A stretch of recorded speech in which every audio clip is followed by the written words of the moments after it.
So Amber, what happened yesterday that is of a matter for the public? So I guess actually you know more about this than I did, but Trump lost his civil case with I don't know, another woman.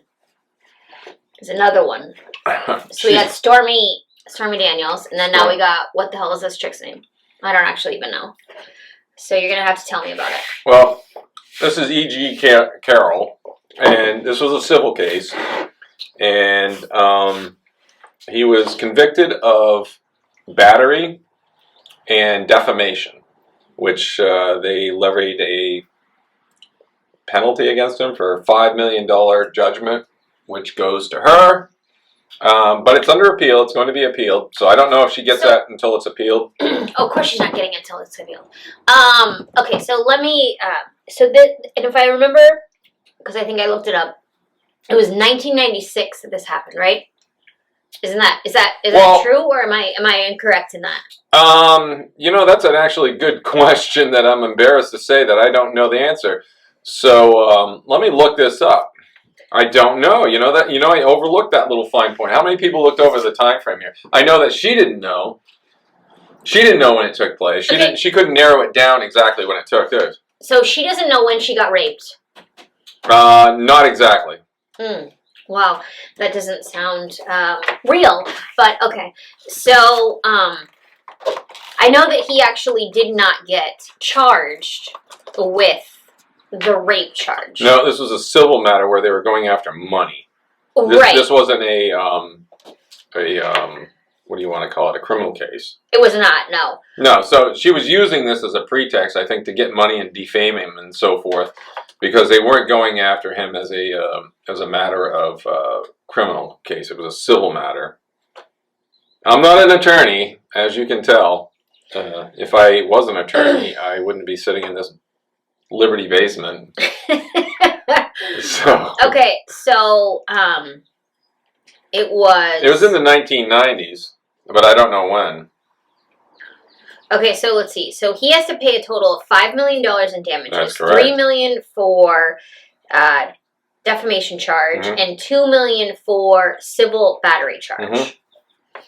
Okay, so so it says here that Trump 76, Carroll 79, raped her in a dressing room at Burdorf Goodman department store in Manhattan in 95 or 96. She doesn't remember the year. So we don't know exactly when this incident happened. Nor did she speak of this until recently.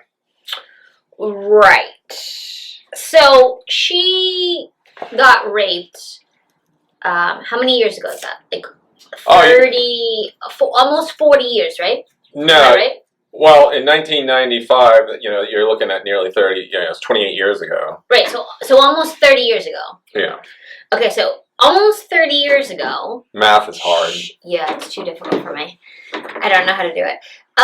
She got raped by Trump, who, mind you, at that time was still a billionaire, or at least a millionaire. Oh, yeah, he was wealthy. And his family was wealthy. Right. Like, he's never not been without money. Right. So why not collect him then and say something then? Well, he wasn't president then, right? He wasn't. He wasn't the only thing apparently that could dismantle the swamp. Right. That's why you don't want that around, right?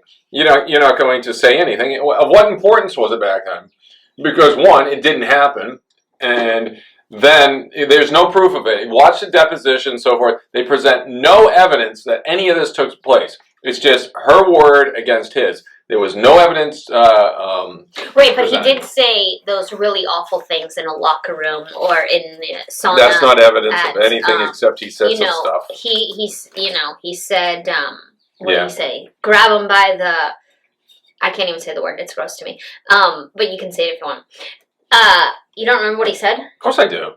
Anyways, I'm not going to say it, but I don't care that he said it. I'm not going to say it because I don't really care for the word. But I don't have a problem that he said it in like a group of men. I mean, that's just, I'm assuming that's just how things happen and unfold. I mean, women talk about men very, That's not allowed for men to do this, though. No. Not anymore. Right. Because it's misogynistic. Exactly. So here's the thing. Women can say awful things about men publicly or even behind closed doors. Right. Men cannot. And so he said these awful things, whether they're vulgar or disgusting or, you know, whatever. I mean, he said what he said. But he didn't say that in public. He also didn't say that to a woman. And we don't even know if that's, I mean, did he even say that he said that? Well, there's a recording. Yeah, there's a recording. Okay, so there's a recording. They said that's on a tour bus, you know, during the campaign. Oh, whatever. And I don't know who recorded it or how it was leaked or whatever, but I have heard it, and he doesn't. And in fact, there was some civil cases about this when it was released. That anyway, it's been litigated, and nothing came of it. It's a non-issue. But here's the thing. So whatever, he said it or he didn't say it. Right. I don't really care. Fine. But he's not in the Oval Office getting head from a woman. He wasn't even elected then. Okay, so he wasn't elected. So he's not in... He was a private citizen. Exactly. So he was just a regular dude, famous and wealthy, which are two very key points. But he was not the president getting a blowjob from an intern in the White House. Right? What are you trying to say? I'm just saying that there are parties that have participated in more scandalous things than Donald Trump. But we don't care. It's irrelevant. Yeah, we're talking about things that are relative here. Yeah. So we have Bill Clinton with Monica Lewinsky getting a Lewinsky. That's what that was known as, by the way. Getting a Lewinsky. So, I still find that funny. In the Oval Office, while he had I forget, it was a Saudi Arabia. There was a head of state from some country. It might have been Saudi Arabia. Was waiting, actually, in the Oval Office. What? I didn't even know this. I don't even remember that. Yeah, he was waiting in the Oval Office when this took place, and there was like a hallway or some sort of a pantry that went between two offices there. I'm not familiar with it, but it was this head of state was waiting to have an audience with the president, but the president was preoccupied. He was getting a Lewinsky. He was busy doing other affairs. Yeah, while he's in office, he didn't get impeached for that. Yes, he did. Oh wait, he did. He was impeached, but he wasn't. But that wasn't a big impeachment. I feel like that wasn't a big deal, like the impeachment of Trump. Well, Trump was impeached. However, he was. I mean, he wasn't fully impeached because he can still run for president. So, we got to remember that Clinton was impeached for his actions, but nothing came of it. Right. And it's excusable. But, however, activities of a private citizen, Donald Trump, at the time, is not excusable. In fact, well, here's the difference, I suppose. You know, Monica was willingly doing this. However, Donald Trump is being accused of doing something to a woman where it was not consensual. Okay. But they never went after a criminal charge. They went after a civil charge, which has the penalty of just paying money. Right, and I'm not so sure why you would be arrested for a civil charge like that. I don't know the law like that either. But that's what took place. But we also, okay, let's shed a little light on this. Carroll, there's an email that surfaced, and I don't know how long ago it surfaced, but she had sent an email to a friend about a scheme involving President Trump. Oh wait, so she sent the email. I thought it was just some women's. No. It was Carroll was corresponding with one of her female friends where they were talking about a scheme against President Trump. Really? So yes, so this is where this really goes to, and that was never brought up in this matter. and I don't know why. Again, there might have been maybe the judge didn't, which the judge was an Obama appointee. So I'm sure he got a phone call at some point when they were charging him with all this stuff. You know, the judge was given some run rules to go by.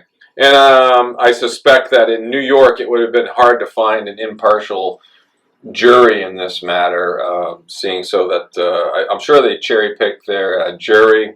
I don't know that, but I believe it. And I don't know. How many conservatives are there in New York City? I don't think you could probably round up too many. I don't think there's a lot. So I think he was railroaded, in my opinion, and it is on appeal. I mean, this is a case that's like 25, 28 years old. So this woman has said on this the entire time he was president. Yep. She said on this the entire time he was campaigning before the first presidency, not the second one. And I just find it a bit fancy that she or anyone is coming out and like he's getting all of these issues because he's trying to run again. Because you know those 2 impeachments trials didn't stick. Right. Because I believe okay, so how I don't think I have it right, but so if you get impeached and you get charged with the criminal offense, you cannot run for president. But if you get impeached and you don't get charged, you can still run for president. Isn't that right? Or do I have it wrong? I know what the Constitution says. The Constitution says that you must be a natural-born citizen, and Obama wasn't, by the way. And, yeah, let's go into his birth records, which, anyway, that's for another show. That's a different time. I'm such a conspiratorial person. I guess so. You bring it out in me. So, yeah. So, he was... he was charged with this, and here's a requirement for running for president or being president. You must be a natural-born citizen and at least 35. Right. And that's all it says. So I don't know about the rest of the rules that would govern this because the Constitution is clear. I don't know if they've imposed some sort of requirements beyond that, but I don't know how that would fly in the face of what the Constitution says. In my opinion, it looks like a criminal could possibly occupy the White House. Now, I'm not saying Trump's a criminal at all. In fact, I believe completely otherwise. But it would seem, in regards to the Constitution, that a criminal could occupy, or a former criminal, occupy the Oval Office. But you got to remember what's going on here, too. So let's look at a bigger picture of what's happening right now. Because this is part and parcel of a bigger picture. They want to defame Donald Trump. They're not done. So they've won this little battle at this point. So I don't know what they're gaining from this exactly because the divisions in this country are becoming very clear. And I think it's driving a number of voters that were probably not Trump supporters otherwise. I'm one of them. I voted for him, but I was never a full supporter of him. However, I will damn well vote for him now. That's what I say right now. I believe I will vote for him. So they've driven me from the aisle of I didn't really like voting for him because I believe he was weak on a number of things. But I think it's the crucible for him where he's been synthesized down into. I think it was probably good for him, actually. I think it was actually good for the country. I think it was good for Donald Trump to have suffered these slings and arrows because at lower levels, how many other people have suffered through political correctness and lost wealth or positions because of who they are as a conservative? So I think it was good. I think he's got a picture now that his mandate to empty the swamp and to end this nonsense is much greater. So I think if he gets reelected, I think for the country anyway, his zeal for removing this political correctness in this country, which is a rot, it's an internal rot, it's a cancer. And somebody sees this, those aren't my words, I'm using that from somebody else. This is a cancer in this country. About this political correctness where people, based on their political opinions, are being railroaded. just for the sake that their opposition, they're in the way. They're in the way of other people. And I think it's awful. And what you have here going on is a quiet, what do they call it? A quiet invasion, a quiet takeover, or whatever. Yeah. It's a silent. It's a silent takeover. It's a silent victory. I think that's what they're really after. Well, okay. So here's the thing that I think that Trump will. I mean, he's definitely going to run. He's not going to run. I mean, that's obvious. He's already stated he's going to run. Right. Whatever's happening. They're trying to throw. I mean, this looks like a bit of a shit show. Like, they're trying to throw anything at him to stick. Constantly. You know, I mean, here he is, and it's always. I don't know why. Like, is New York's legislation different than the rest of the United States? Because he seems to have a lot of charges in New York. Is there a particular reason why it's always New York? I mean, because Alvin Bragg is in New York. I think it has to do with the jurisdiction where this was filed. I think they believe that this incident did take place in New York City. The charges were filed through the district attorney in New York City. So I think that's why it's in New York City. And you're right, there is a lot of this going on in New York City. But you got to remember that Hillary Clinton went to New York and became a senator from there. And I think there is a very strong George Soros leftist stronghold there in New York. And I think that's evident with the fact that, I mean, look who's the mayor. Look who's the governor of that state. And look who was the former senator of that state. And look, AOC is not New York City, but still New York State. Oh, she is? Yeah. I didn't realize that she was in New York. Oh, yeah, that's right. I forgot. Because, like, Amazon was going to come in with, like, a bunch of jobs. Oh, yeah. And she shut that down. She shut down Amazon. Even though that probably, not that I'm a huge fan of Jeff Bezos, but, like, I am a fan of people being able to work. And this obviously being something that works. And she shut it down, and yet all of these people still have no jobs. So it wasn't exactly the best business option for the state, which is weird because, you know, I mean, everyone needs to be dependent on the state and everyone needs to be getting government funding is the way that it is. And also guns are bad, you know. Guns are bad. Yeah, well, we got to remember what the Supreme Court recently said, that New York City did not have a right to prevent people from owning firearms or concealed carry and so forth, which they're trying to, you know, wiggle their way out of too. Of course, you know those, what are they, the red flag laws? Is that what it's called?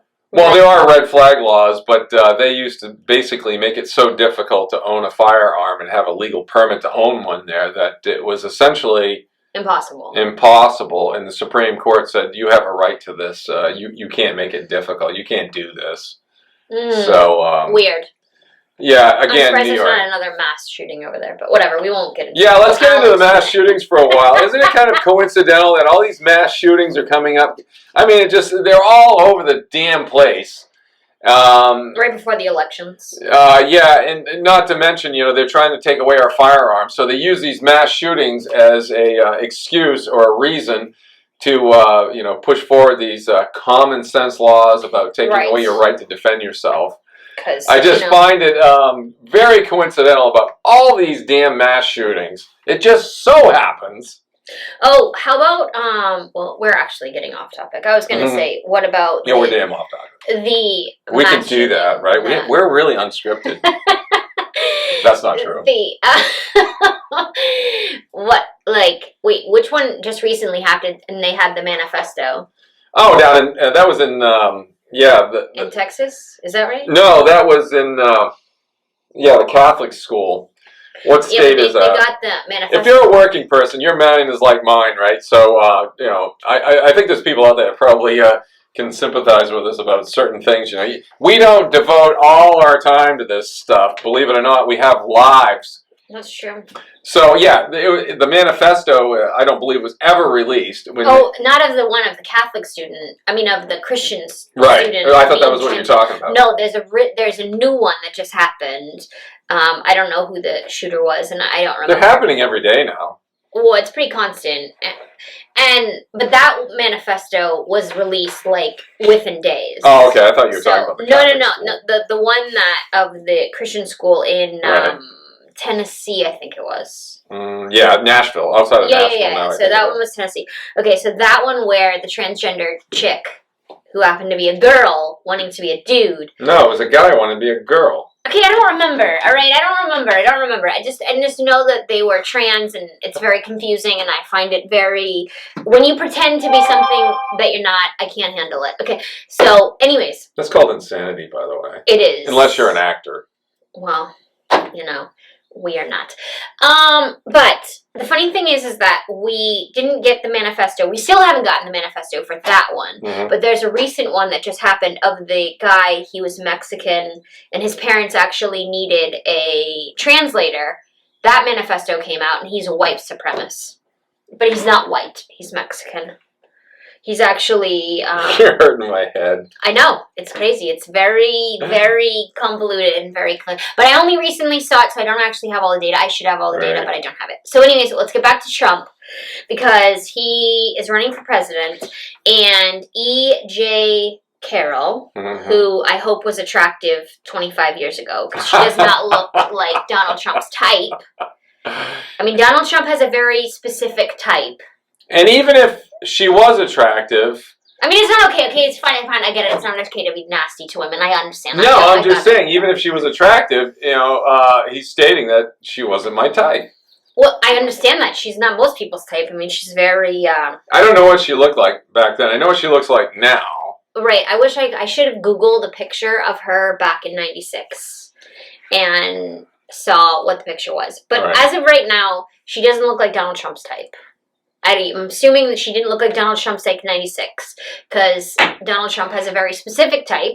We understand this. He has wives that have meet these requirements. Yeah, he likes them tall and blonde. And he likes them, I mean, she's thin, but I'm assuming, I've only seen like headshots. I actually haven't really looked at them. I'm assuming she doesn't have like, the giant chest that Trump seems to like. Doesn't seem to have it, no. But it doesn't look like that's what she has. So here's the thing. I find it to be a bit much that he got a particular type, which is perfectly fine. Everyone can have their own type. I don't care what your type is. But he has one. We all know it. Mm-hmm. And he is saying, hey, this isn't my type. This isn't who I wanted. This isn't what I wanted. And she is not remembering when she got raped. He actually didn't get charged, or he didn't get found guilty of rape. It wasn't charged with it. This was not the criminal case. This was a civil case. Right, but the civil case is that even in the civil case, when they asked them, because they asked the jurors, what do you think he was charged with? Right. He was not charged with rape. That's correct. So, okay, even with the civil, which doesn't make any sense, that the civil jurors were asked whether he committed the rape, whether he sexually assaulted, there was like 3 other things, and I don't remember what else, or 2 other things. And they said he definitely did not commit the rape. Right. So why the fuck is he being charged with anything? If the whole case was based on she got raped 40 or 25 years ago, and he did it. Mind you, 25 years ago, she's going to sit on this, and she's now getting $5 million. Where is her career? I want to know. I don't know about that, but I think part of the reason behind the civil case rather than a criminal case is the standards of proof, for one. And they knew they probably would never win that, and that this was going to be a long shot, too, but it was more likely. So I think that's why they went after the civil matter, and the civil matter seems to be enough to fuel their flame of trying to defame Donald Trump in so many ways. Because now they can say, and this is what they're going to use it for. They are going to use it for rape. They are going to sit there in the media outlets and essentially translate this into something that it's not. They are basically going to say he's a rapist. This is where they're going to go with it. Of course. So you can put this in sort of a victory lane for them, but again, I think it's going to backfire on them. It's backfiring with me, because I was on the fence about Donald Trump for so many things. I thought he was wishy-washy. He was certainly a pick of mine to vote for, but it was, again, we've spoken of this, the lesser of two evils and stuff. Right.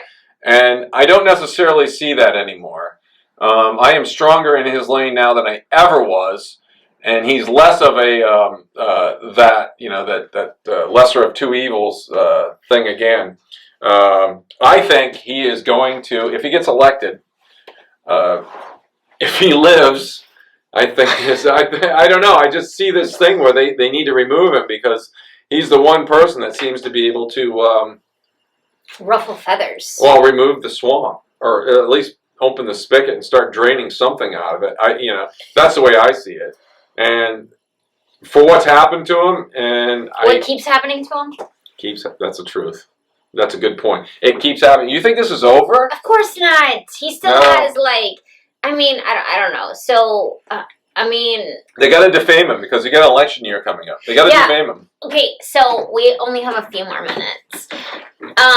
Okay, so here's the question that I do have is that, so fine, we're going to defame Trump, but what has happened with Hunter Biden's laptop? Don't know. And how was it that was taken and he gave it to these people, right, and it was never allowed to be talked about, discussed during the 2020 election. Right. Because there is statistics right, of people saying if they had known, they would not have voted for Biden. It's a bit fishy. They're not fans. And these are Democrats. These are not Republicans, because obviously Republicans didn't vote for him, despite the fact that all of a sudden there's more Democrats and more people on the planet. But, on the United States.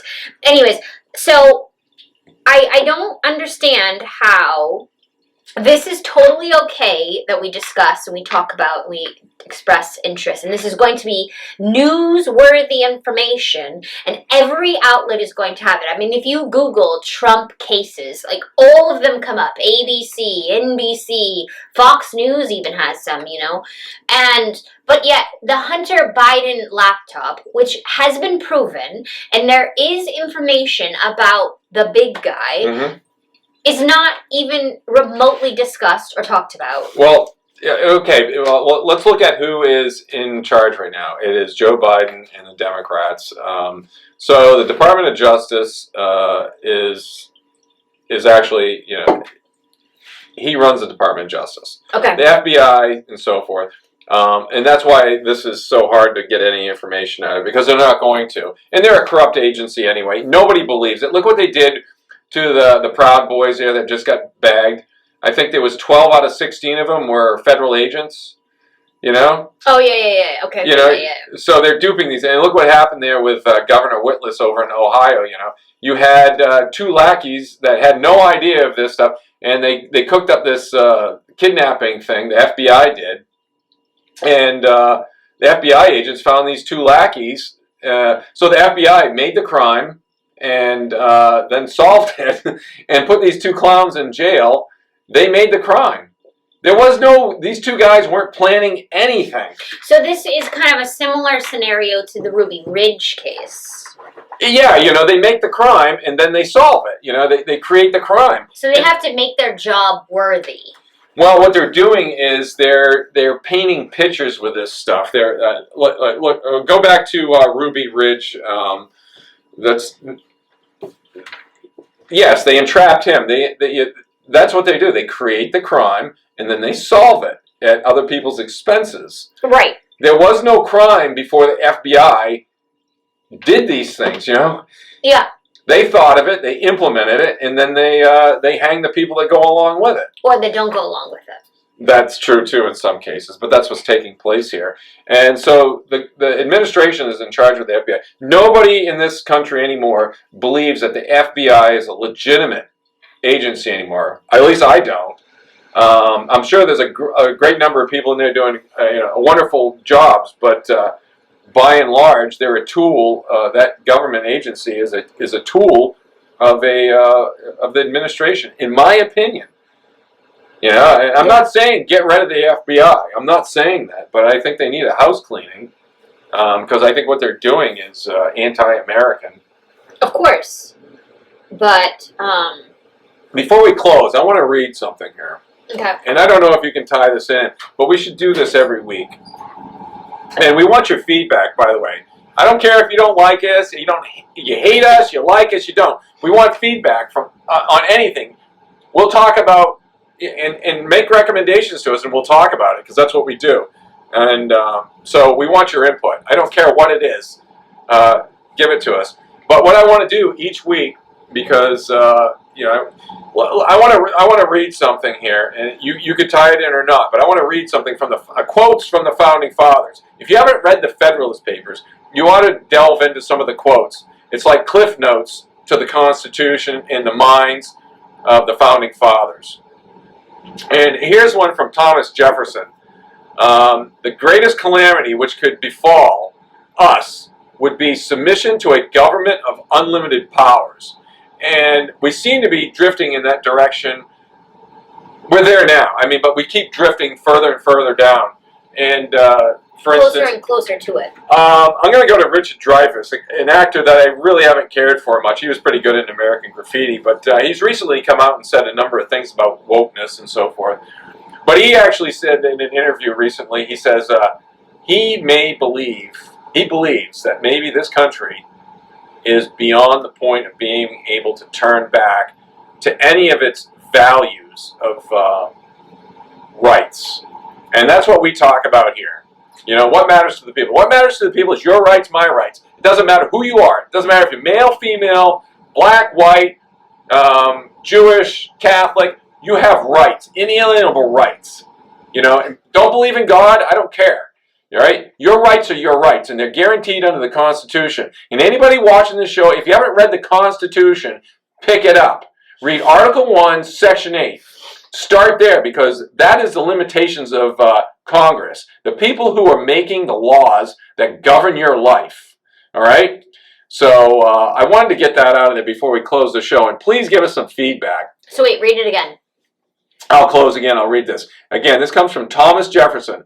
In 1825, the greatest calamity which could befall us, the American people, would be submission to a government of unlimited power. Remember, they didn't say that keeping a watchful eye and being skeptical of your government was not patriotic. They believe it was very patriotic to have a watchful eye on your government, to make sure that they were, their job is to protect your rights, and they don't. Right, and that goes Republicans and Democrats alike. So We believe in rights for everybody. And I'll tell you another thing. I can go on. But the Founding Fathers believed that you almost had limitless rights. Right, they actually didn't want to do the Bill of Rights because they thought that by putting them on paper, that limits you to what your rights actually are. Right, if they put down your 10 rights, you know, the first 10 amendments were all individual rights. Again, read your Constitution, you'll notice the first 10 amendments were all personal individual rights. Right, you know? And they did not actually want to write them down because then they felt that people would be limited to those 10 rights. amendments. That's correct. Which is funny because that's actually what we're limited to now. So what they said was true, but if we didn't have that written, we would have less rights than those 10 amendments or the first 10 amendments that there was. And here's an example, and I'll close with this. I know of an attorney that recently said, in regards to what took place during COVID, anybody's opposition to masks or the mandate for vaccines and so forth, unless you were part of a protected class, you had no right to disagree with the government about mask policies and mandates for vaccines. Therefore, if you were not part of a government protected group, you had no rights. This comes from an attorney who had studied U.S. law. We're under attack, folks. And when people say, I hate my country, they don't mean they hate their country. I've said it myself. You know what that is? That's just a way of saying they're dissatisfied. So anybody that sits around and says they hate their country, and people say, oh, you hate our country? They don't. I mean, there's probably a few. I can't say that for certain. But, you know, when the rank and file say, I hate my country, they're talking about right now, they hate what's going on. Right. You know, So anyway, give us some feedback. We want some feedback. We want to improve this show. We want to bring you more content. We want to talk about things that you want to hear about. So let us know. Do you want that feedback? I do. I do. So yeah. I do. What if they ask you to change your hair color? I'm not going to. Okay. I might. No, I don't know. So anyway, folks, thanks for listening to us. You got anything to say? I've been talking a lot. I know. That's a lot.